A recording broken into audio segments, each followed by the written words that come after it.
Dari otak ke badan itu ada sistem saraf. Sistem saraf nih kalau dibicarakan, Allahu Akbar, sangat detil, susah, lama. Saya aja ngertinya lama, bertahun-tahun jadi dokter baru ngerti. Oh gitu. Cuman mari kita analogikan sistem saraf ini kayak kabel listrik.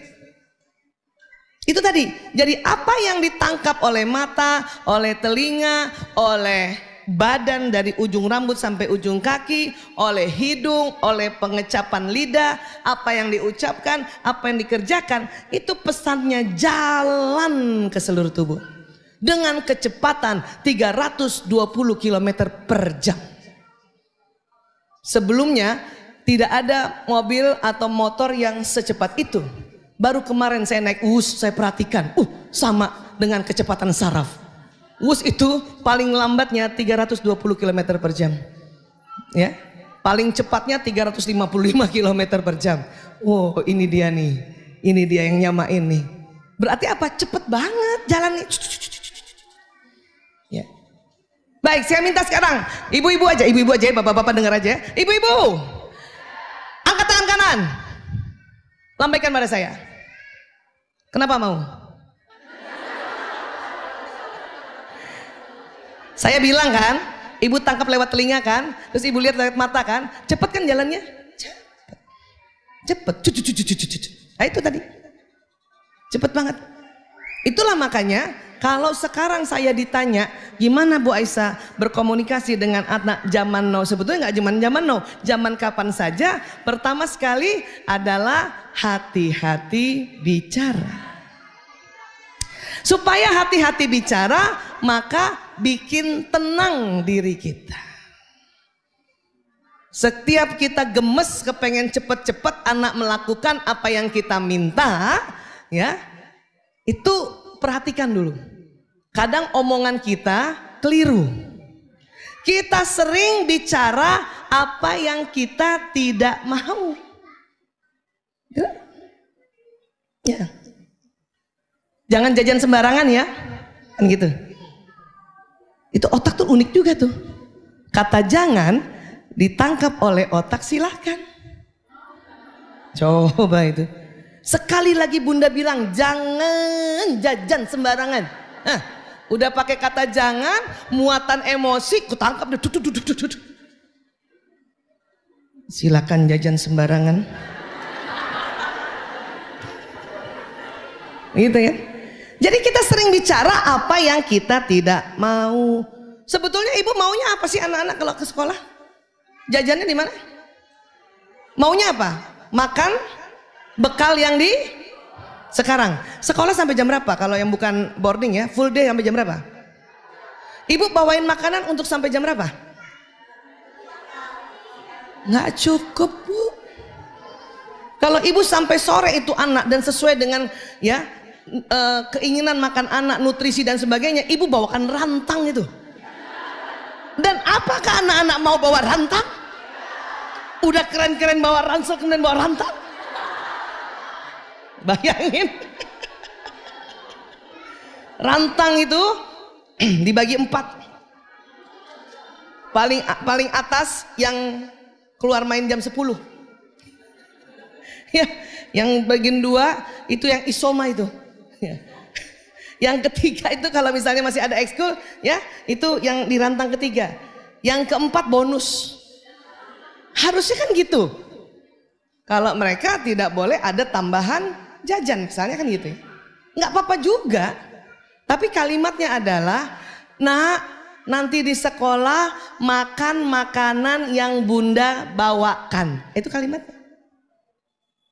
Nah kita belum apa-apa selalu mau jangan. Paham sampai sini Bu? Maka sebelum ngomong, bikin tenang diri kita. Lalu tanyakan, jadi saya maunya apa? Itu caranya. Saya maunya apa? Ya. Kamu nih kalau dibangunin subuh lama banget. Lah ibu ngomong kayak gitu, ibu maunya apa sebetulnya? Paham gak Bu? Kita sering bicara sesuatu yang kita tidak inginkan. Sementara otak memproses dengan cepat. Gitu. Ya kan? Nah, Nah, itu tadi supaya tenang ya, kan kita ikut begini supaya tenang sebetulnya ya, isi ilmunya supaya tenang. Jadi tidak merasa bahwa aku menyesal melahirkanmu nak. Nggak. Kalau ibu merasa bahwa anak ibu membangkang hanya gara-gara dia pegang gadget terus, gara-gara dia hidup di lain ini, oh ya, itu namanya depresi. Tapi kan kalau kumpul kayak gini, ibu tahu, ya Allah, bukan anak aku aja yang begitu. Anak ibu ini juga, anak ibu itu, ya. Atau tadi ibu dengarkan pertanyaan, oh, aduh sama, kan gitu ya. Itu pentingnya berkumpul untuk tahu bahwa informasi ini bukan hanya kita saja yang begitu. Ya. Bahkan karena kami mengurus adik-adik pasien-pasien narkoba itu untuk menyehatkan kembali keluarga, kami ada namanya family support group. Jadi keluarga datang untuk berkumpul bersama cerita masing-masing tentang anaknya yang kena narkoba. Awalnya malu, kenapa? Bu Aisyah, saya di sini aja. Kenapa Bu? Ada teman SMA saya di dalam. Kenapa? Nanti dia tahu anak saya kena narkoba. Lah dia anak juga kena narkoba Bu. Ngapain malu? Nah, waktu sharing grup itulah, maka serasa bahwa kita itu punya masalah yang sama. Kata ibu yang ini sambil nangis-nangis, Dokter Aisyah, anak saya kena narkoba. Berapa Bu anak ibu yang kena? 1 Bu Aisyah. Anak pertama ya. Oke. Ibu berikutnya, Bu Aisyah, saya 3 yang kena. Ibu yang 1 langsung, hah? Dia langsung gembira, untung gue 1. Bayangin, kena narkoba aja masih ada untungnya. Karena yang ngomong sebelah anaknya 3 yang kena. Itulah dahsyatnya kita kumpul untuk tahu, oh berita ini, pengalaman ini, atau permasalahan keluarga itu hampir rata-rata ada persamaannya. Itu yang bikin kita kuat. Jangan sering di rumah sendiri. Ya. Apalagi kalau sudah merasa bahwa anak saya begini, datang sharing. Ya, taklim ini makanya mengapa disebut taman surga, karena itu tadi, ya. Kebayang nggak kita kumpul 1 orang ada 2 malaikatnya, ini berapa kali malaikatnya nih? Ya, Masya Allah. Belum lagi malaikat yang Allah ya perintahkan untuk mencatat siapa-siapa yang ibu bapak ikut taklim. Masya Allah kan? Disitulah yang namanya keberkahan. Ya, nah ini, jadi kita harus tenang aja dulu. Jadi orang tua zaman sekarang suruh tenang dulu, kecuali kondisi bahaya. Tenang dulu. Supaya tenang itu tadi tambahkan ilmunya. Sampai sini bisa paham ya? Ya.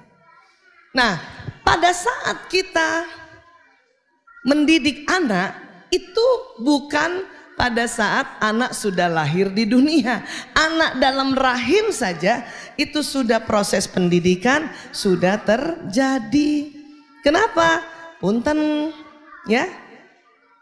Otak janin usia 2 pekan sudah merekam apa yang dilakukan ibunya, apa yang dilihat ibunya, apa yang didengar ibunya, apa yang dibicarakan ibunya, dan apa yang dikerjakan ibunya. Memang selama ini supaya anak sehat selalu diingatkan nutrisi, halalan thayyiban, cukupkan asam folat.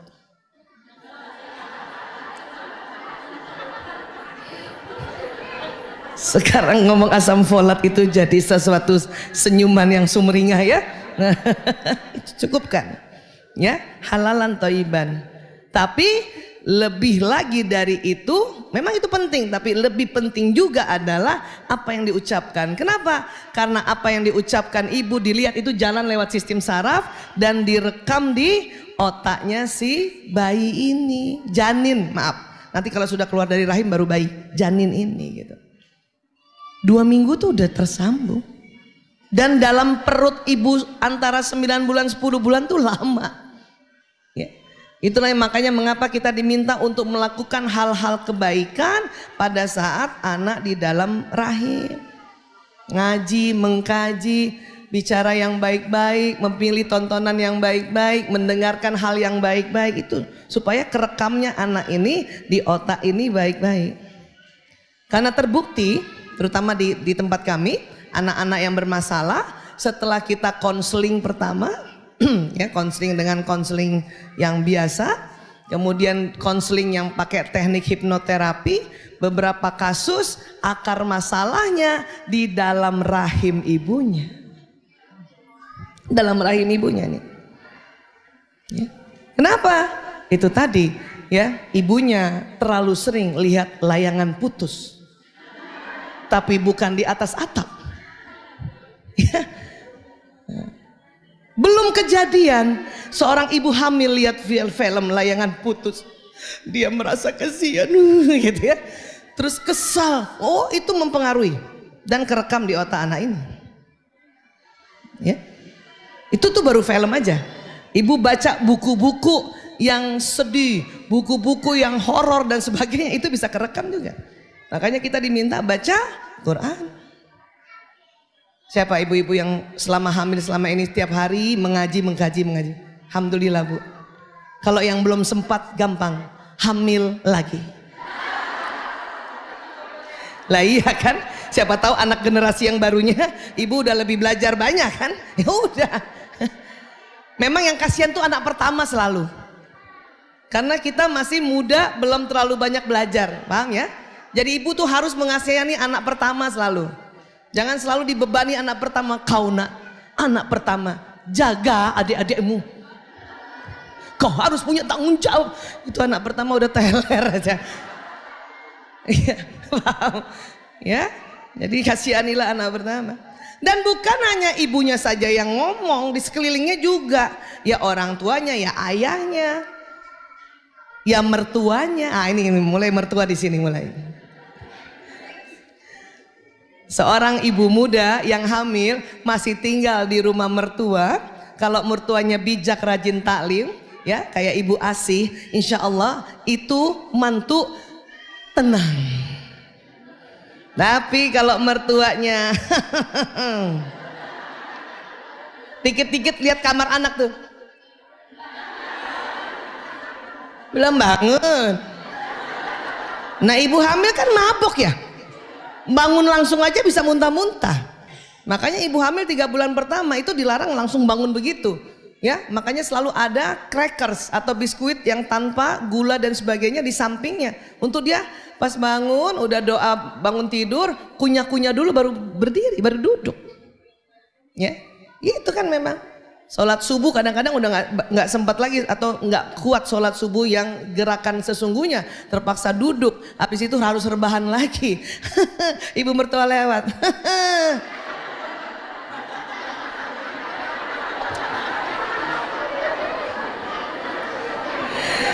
Terus untung nggak pakai kipas tuh ibu mertua ya, mana Maranti. Pak. Terus sering banget kita suka membanding-bandingkan diri kita, ya. Ibu dulu nggak kayak gitu. Ya terang aja, ibu hamil zaman perang. Nah ibu tidur-tidur kena bom lah. Zaman dulu mau mual, mau muntah, kalau udah ada bom loncat. Boro-boro makan crackers dulu. Ya, itu lagi. Ya, 1, tidak menjudge, 2, tidak membanding-bandingkan. Bunda dulu nak, ayah dulu.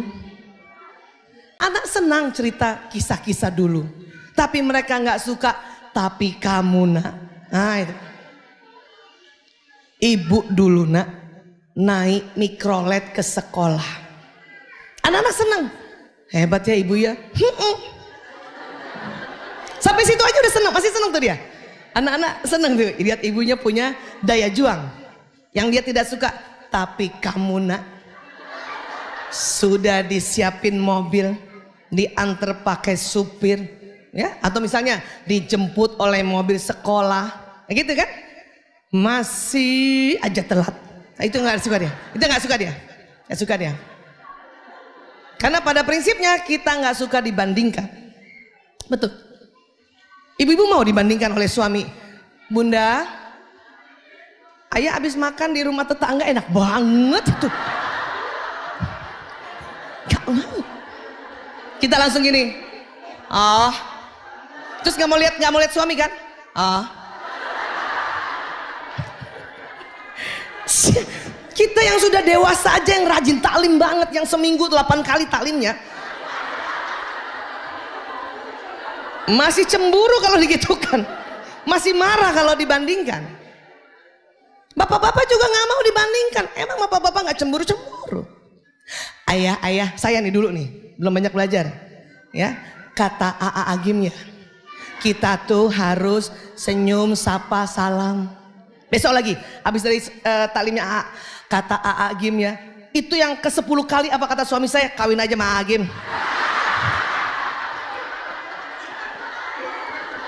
Terus kayak gini, ya telat.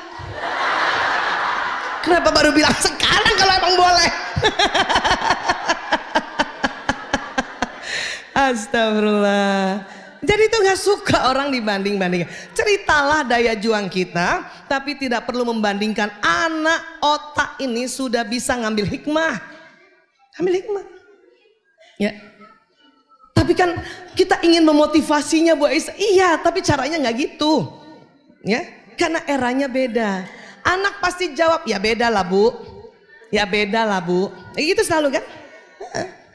Atau karena seringnya kita cerita tentang perjuangan kita dan membandingkannya, sehingga anak waktu dipanggil oleh orang tuanya, lanang, priok, kakung jaler, sini, mereka kompakan sama adanya, pasti ibu mau ngomong gini. Ayah pasti mau nasihatin kita gini, lihat ya dek, taruhan malah dia. Pas datang depan ayahnya, ayah dulu tepuk tangan mereka, tak. Kenapa? Dia sudah prediksikan bahwa itu yang diucapkan. Itu lagi yang saya bilang harus kreatif. Gimana cara cari omongan? Ya, paham ya? Maka di dalam kontribusi pendidikan, ya, itu nggak melulu dari ayah ibu saja. Dia ada fasenya. Ini saya sering kasih tahu. 0 hari, anak 0 hari sampai 6 tahun itu apa kata ayah ibuku. Makanya coba deh dengar waktu anak kita di PAUD sama TK. Kata ibu aku, kata umi aku, kata bunda aku, kata ayah aku. Itu tuh 0 sampai 6 tahun. Karena memang kitalah pendidik pertama dan utama, itu input di situ tuh banyak masuk harusnya. Cuman sayangnya di usia anak seperti itu orang tuanya juga meniti karir. Jadi tidak efektif. Nanti 7 sampai 12 tahun apa kata bapak ibu guruku. Makanya bunda ngajarin anak SD, bukan gitu bunda, kata guru aku nggak gitu. Iya kan? Tolong bunda juga nggak usah jealous, nggak usah cemburu. Guru. Tahu apa gurumu? Bunda yang hamilkan kamu. Ya Allah. Maka mengapa di SD harus cari sekolah yang gurunya bisa diajak kerja sama? Sehingga pesan-pesan kita titip di guru. Gitu. Jadi nggak apa-apa. Karena sudah nggak sanggup orang tua anak di atas 6 tahun memberikan atau menjadi sumber informasi anak hanya berdua saja. Harus ada bantuan orang lain. Supaya apa? Ini pas sudah lahir ini, sambungan otak ini harus variasi. Kita udah ngajarin anak di rumah waktu 0 sampai 6 tahun buang sampah di tempat sampah ya nak. Udah nyambung tuh. Tapi nanti di sekolah gurunya juga ajarkan buang sampah di tempat sampah. Itu sambungannya semakin tebal, semakin variasi juga. Ya, yang namanya sampah nanti gurunya ajarin itu nak tisu, nak sampah nak buang. Itu nak kotak teh buang nak, itu sampah nak. Itu makin variasi kan? Ya. Itu. Jadi berapa tadi? 0 sampai 6 tahun apa kata bapak ibuku? Ya, 7 sampai 12 tahun apa kata guru? 13 tahun ya sampai kurang lebih 18 atau 20 tahun Apa kata teman-temanku? Ya, apa kata teman-teman? Siapa yang anaknya di antara itu sekarang usianya? Baik yang full day maupun boarding ya. Bunda kata teman aku, bunda kata teman aku, itu kan omongannya kan? Sekali lagi, tolong tidak cemburu kita. Atau merasa, aku gak ada gunanya lagi sebagai ibu. Gak usah gitu. Dulu dia selalu dengarkan apa nasihat aku sekarang. Gak usah gitu. Itu semuanya juga fasenya itu. Kenapa? Anak-anak dipersiapkan untuk mendapatkan informasi teman sebayanya lebih banyak. Karena dia sedang belajar bagaimana survive, bagaimana kompetitif, makanya informasinya teman. Maka kita harus kenalan sama teman anak kita. Bahkan nasehatinnya itu bersilang. Ya, teman anak ya, dia akan dengarkan nasihat kita nih. Teman anak ya. Nah anak kita akan dengarkan nasihat dari ibunya temennya. Makanya kalau kita bikin WA group itu, bikin WA group sekolah nggak? Ya. Itu selain untuk memantau, untuk titip-titip pesan. Dan nggak usah juga cemburu. Kamu kalau sama tante misalnya ya tante Lia kamu dengar sama bunda, nggak usah gitu. Malah kita bilang sama ya ibunya anak kita, aku bantuin ya gitu. Dan juga nggak usah yang diminta tolong itu merasa dia yang paling oke. Si ibu ini misalnya, lihat Bu Aisyah aja nggak bisa ngurus anaknya, titip pesannya sama aku. Bukan nggak bisa, memang fasenya untuk mendapatkan bimbingan bersilang-silang. Sampai sini bisa paham? 20 sampai 30 atau 20 sampai 35, apa kata saya? Menurut aku Bu, mahasiswa kan? Sampai S1, S2 ya. Menurut aku Bu, menurut aku. Maka carikan sekolah perguruan tinggi yang bukan ya, sekolah sekuler. Bahaya soalnya. Bahaya. Menurut aku Bu, nggak ada kaitannya alam semesta ini dengan Tuhan.